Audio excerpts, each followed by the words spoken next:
What is up? What is going on, everybody? I am here with the Seattle Seahawks.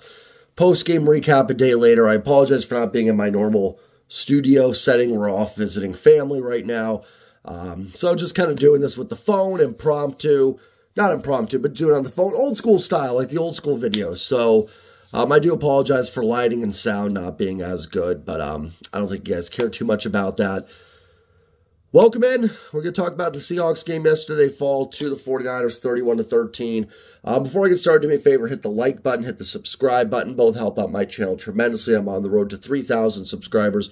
Thank you to everybody that is subscribed and does like the videos. I appreciate it. And just watching it helps out my channel tremendously. And happy Thanksgiving, everybody. I hope you all had a great, amazing day with friends, family, loved ones. I hope it was blessed, and I hope you guys truly enjoyed your day and didn't let the Seahawks, Mariners, whatever it is, bring down your vibe. And we're on to Christmas. It's going to be here, and then it's amazing how fast the holidays go by. But anyways, Seahawks fall 31-13.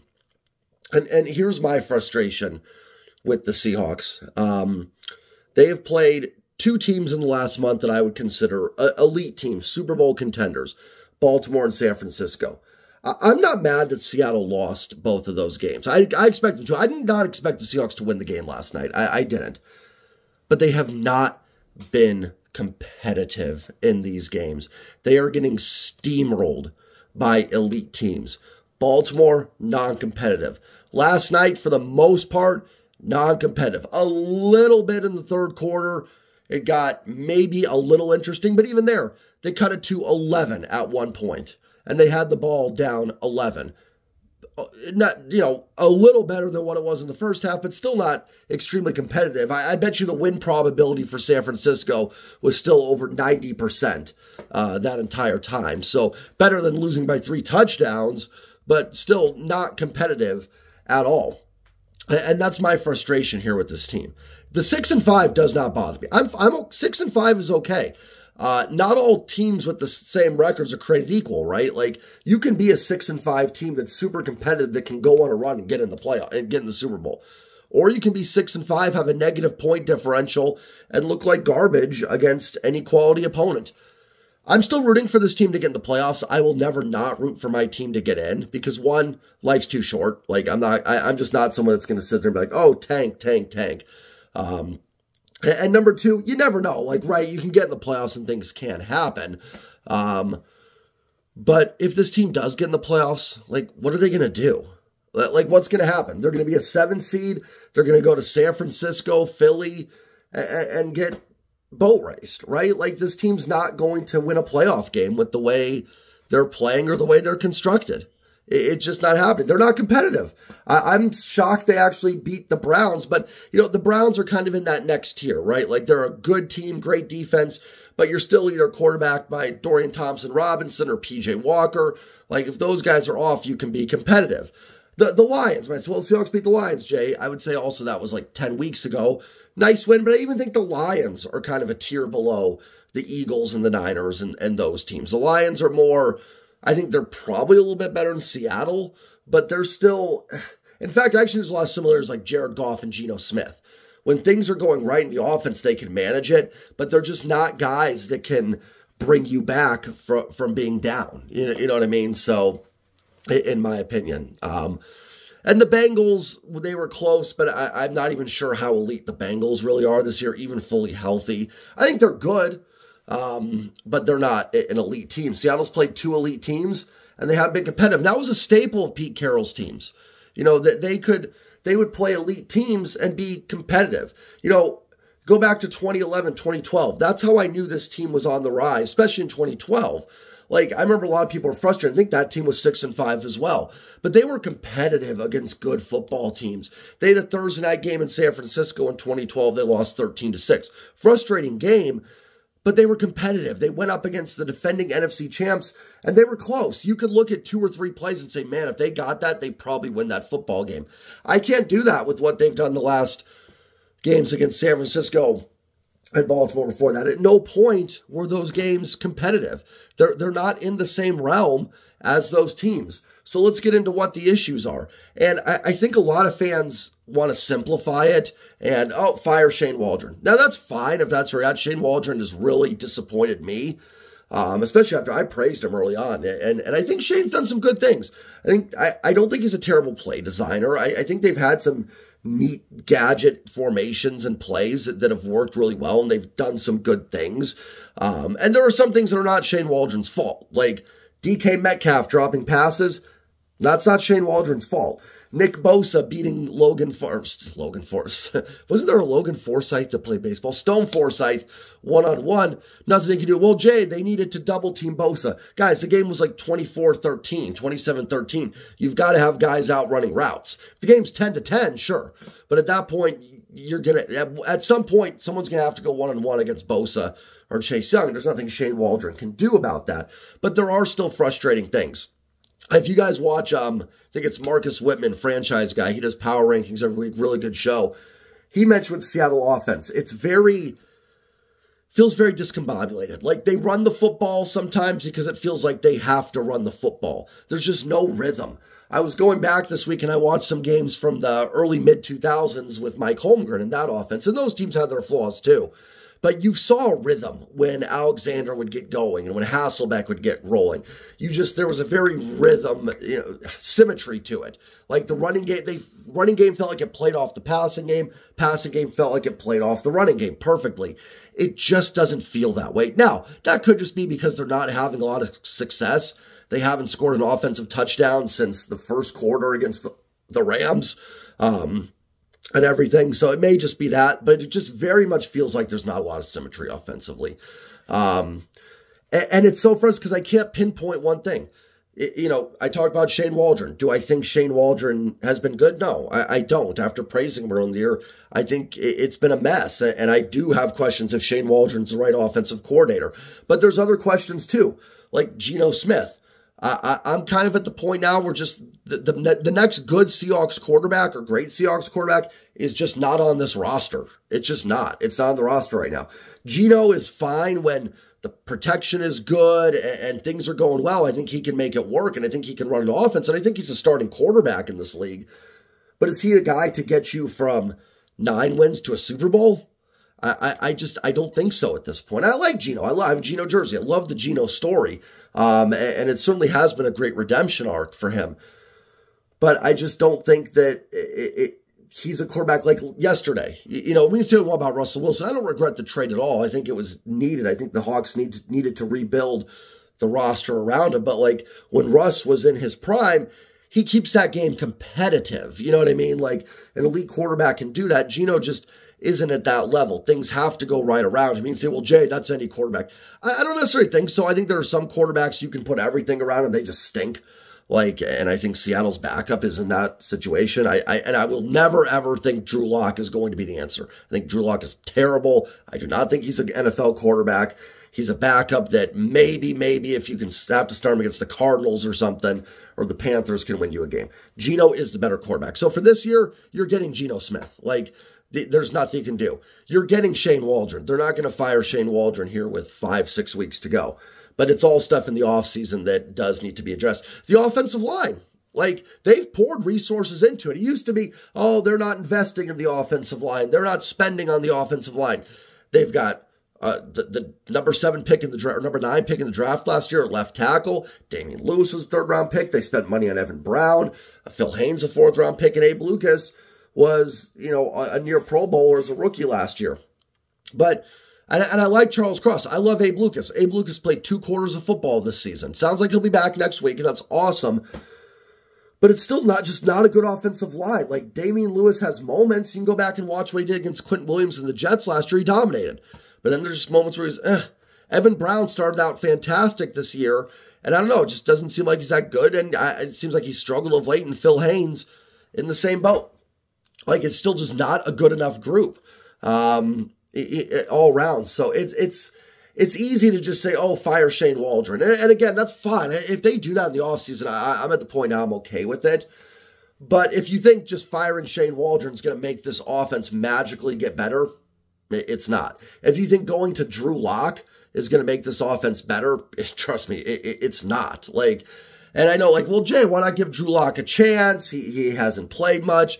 And this is just my opinion. It's not about giving certain guy a chance. I mean, then, give me a chance. I haven't played. You know what I mean? Like, I just don't think Drew Lock is good. I just haven't seen anything from him. There's some decent arm talent, but that is it. And the issue the Hawks are going through isn't an arm talent issue. It's bad protection. It's some bad reads from Geno. It's bad play calling. It's a little bit of everything. Even yesterday, the offense only scored 6 points. Technically, you could say 3, right? Because the D. Eskridge kick return, they moved the ball 1 yard after that. The touchdown was a pick 6, and then they had 1 field goal drive. And that was it. The offense has been atrocious, and there's enough talent. I feel like that it should be better. So that's where my frustration goes to Waldron with that. But, again, so Shane Waldron's a tough one for me because I do think there has been some good things that Shane Waldron has done. That doesn't mean that, and that's the thing too, you can say, now I can look at, the Geno Suarez trade for the Mariners, right? A couple people got jumped on me, defend. I'm like, I'm not defending the trade. I think Carlos Vargas can be a good pitcher. That doesn't mean I think it's a good trade, right? I can think Shane Waldron might be needing his pink slips, but also say he's done some good things. That's kind of where I'm at with that. Defensively, let's move on to the defense. We'll talk about how they played, and then we'll talk about coaching on that side of the ball. Defense wasn't good either. And I don't want to hear, the offense couldn't sustain drives, that's why I was on the defense. What about the first drive of the game? San Francisco drove down the field this defense, ran through this defense like it was Swiss cheese. Defense had no resistance on that first drive. It's not like the Niners got into some 3rd and 23, threw the ball up in the air, it was tipped, Debo caught it for a touchdown, Ryuk caught it for a touchdown. It happens. They went right down the field. First drive of the game, no problems on this defense. They faced 1 third down in that first drive, and it was a 3rd and 0.2 inches that anybody could have picked up on any defense. There was no resistance. Do I think the defense was maybe a little better than the offense overall? Probably. I thought there were some more flashes. They had a pick 6 and everything like that. And the Niners ended up getting good field position a lot of times. And I do think as the game goes along that there can be some truth to the defense being tired and being out there. But that's not the case in that opening drive where the Niners treated them like Swiss cheese, right? The defense still wasn't good. If you're looking for silver linings, then yeah, there were some positives. I thought Leonard Williams played well. I thought he had some good interior pressure. Witherspoon made a couple nice plays. I actually thought they had a few McCaffrey runs where they actually stuffed it pretty well, but McCaffrey was just able to get 4 or 5 yards out of everything. But it just still wasn't a good performance overall, right? That's still not good from your defense. So let's go with the defense there. There's talent there. Has Clint Hurt done anything to impress you guys? I don't know. I'm watching the defense. I'm just they've done some things. There's some talent, but I don't know. Clint Hurt really hasn't done anything that makes me go, wow, that's a good D coordinator right there. And what's Clint Hurt a product of? Clint Hurt is running Pete Carroll's defense, right? This is Pete's defense. For everyone's go, oh, Pete needs to hire, I don't know. I'm trying to think of an elite defensive coordinator that's up and coming. I mean, we could say Dan Quinn, but they've had Dan Quinn, and Dan Quinn's next promotion will probably be a head coach. I'm trying to think of somebody that's considered an elite defensive coordinator out there, but and now my mind is just blanking. But, whoever you want to be. Oh, Pete needs to go hire this DC. Pete is a defensive-minded head coach. That's like asking Kyle Shanahan to hire a young up-and-coming OC. It's not going to happen because that's his job. This is Pete's defense. This is what Pete wants Clint Hurt to run, right? Clint Hurt's job. Now, I'm not saying Clint Hurt is without blame here. I don't think Clint Hurt has done anything very impressive. I know Pete lets Clint Hurt call the defense, but Clint Hurt is a disciple of Pete Carroll. He's running a Pete Carroll defense. This isn't an offensive coordinator that calls up a new DC and goes, hey, I need you in here. You run the offense. You run the defense the way you want to run it. I'm going to run the offense, or vice versa. I'm a little more lenient on Shane Waldron because he's kind of the head coach of the offense. So I see some good he's done there, and I see the bad. Clint Hurt's a product of Pete Carroll. You fire Clint Hurt, you're going to get another Clint Hurt in there, right? This is the defense Pete wants to run. I love Pete Carroll. I absolutely do. I've read the book. I've read his book. He is truly, for someone that's done some coaching, one of my mentors. Like, I'm saying that like I'm anything special, but like, love Pete. He needs a statue built outside the stadium when he retires. But is it time? Like, I think it's fair to ask. And I don't know. I don't know the answer to that. But I do think it's fair to ask it because they're just not super competitive right now. They're probably going to lose the next 3 games. Like, if they would have lost to Baltimore 20-17, the Niners 23-20 or 24-20, I'd still be pretty optimistic and say this team's playing pretty good football. They've played 2 elite teams. They lost some close games. They're going to win a couple of these next 3. They're going to find a way because they're a good team. I have zero faith that they're winning any of the next 3. I don't see them going into Dallas and winning. They're not going to go to San Francisco and win. I think maybe at home they could be competitive with Philly, but they're going to be 6-7 point underdogs in that game as well. They're probably staring at 6-8, and all of a sudden now the NFC, Green Bay sneaking up. The Rams have the tiebreaker over you. So now there's some question if you get in or not. I kind of thought the playoffs were a lock after they beat Washington to get to 6-3. And had they beaten the Rams, it probably would have been. But now I don't know. I mean, their last 3 games are fairly winnable. But even then, what did I say in the beginning? Where are we at with this team? Okay, they get in at 9-8. I'm rooting for it. I want them to go to the playoffs. Like, I will never not root for my team to get in because you never know. But right now, if the playoffs began tomorrow, they go to San Francisco. They're going to be 10-11 point underdogs. Like, they're probably going to get steamrolled pretty good. Listen, did having no Kenneth Walker hurt? Sure. Do I think they win the game with Kenneth Walker? No. Would it have been great to have Abe Lucas back at right tackle? Yeah. Do I think they win the game with Abe Lucas and Kenneth Walker? No. I don't think it looks that too much different. It'll be great to have those guys back. And that's, you'll take talent back anywhere you can get it. But it's just, it's not enough it wouldn't have changed that game at all, in my opinion. I think you still would have been looking at a very, very similar result. And it's very frustrating because, last year was a lot of fun, right? Because I think the expectations were so low. I say all the time, go back and watch preseason power rankings from people last year. And very, smart people had Seattle 27, 29. I saw a couple had Seattle 32. Now, I didn't think they'd be that bad. I thought they'd win 5 or 6 games and be somewhat competitive. And they ended up winning 9 and getting in the playoffs. And it was all good and fun because the expectations were 0 last year. So none of us had any issue with, last season. It was all kind of like, wow, we traded away an all-pro quarterback and this team's more competitive. Plus, Russell looked terrible in Denver last year. It looked like an absolute disaster. And then this year, well, guess what? The bar was raised a little bit. Had that team last year won 5 games, we'd probably all feel pretty good about this season. Geno Smith is another good example of that. I think we all thought Geno was just going to be terrible and awful and nobody that would start more than a handful of games last year. Turned out he was somewhat of a competent quarterback and capable and a capable starter. But I think we've hit the ceiling, right? Like, I like Geno. I have no problem with it. I think Geno's going to fall into that Ryan Tannehill type of quarterback where if you're looking at a rebuild and you don't have the quarterback, Geno can make you competitive. But can Geno win you the whole thing? I don't think so. And you need to take those next step forward.